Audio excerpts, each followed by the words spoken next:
Vanessa Paradis, célèbre chanteuse et actrice française, est une femme de caractère qui a su s'affirmer au fil des années en ne laissant rien au hasard.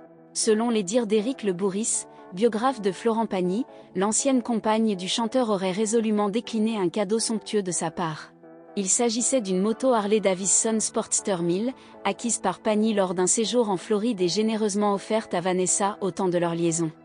Malgré le fait que l'achat de cette moto aurait représenté une somme considérable pour son ancien compagnon, Vanessa Paradis, aujourd'hui mariée à Samuel Benchetrit, n'est pas une adepte des engins motorisés et n'a jamais donné suite à cette offre généreuse. Néanmoins, d'après les affirmations du journaliste rapporté par France Matin, cette moto serait un véritable chef-d'œuvre pour les amateurs de deux roues. Malgré que les admirateurs de Vanessa Paradis l'identifient souvent pour son allure bohème et sa personnalité anticonformiste, il semblerait que cette icône de la mode n'ait pas une grande passion pour la moto. Cependant, comme l'a souligné la publication, elle continue de susciter l'admiration de multiples générations de fans grâce à son talent musical et cinématographique, demeurant ainsi une figure emblématique de la culture française. Pendant sa convalescence, Florent Pagny avait bon espoir de guérir de son cancer des poumons.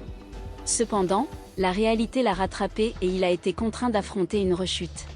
C'est la triste nouvelle que le chanteur a partagée lors du programme Portrait de la semaine pour 7 à 8, diffusé le dimanche 5 mars sur TF1. Audrey Crespo-Mara, la journaliste, a retrouvé Florent Pagny en Patagonie, un an après la découverte de son cancer.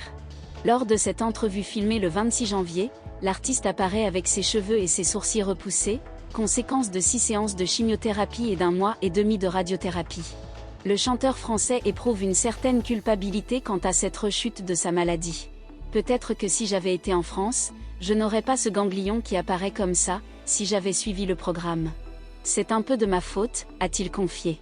Toutefois, malgré ses propos empreints de regret, Florent Pagny demeure combatif et confiant en l'avenir. Nous ne devons pas nous laisser submerger par la peur. Nous devons faire ce qui doit être fait, a-t-il conclu avec détermination.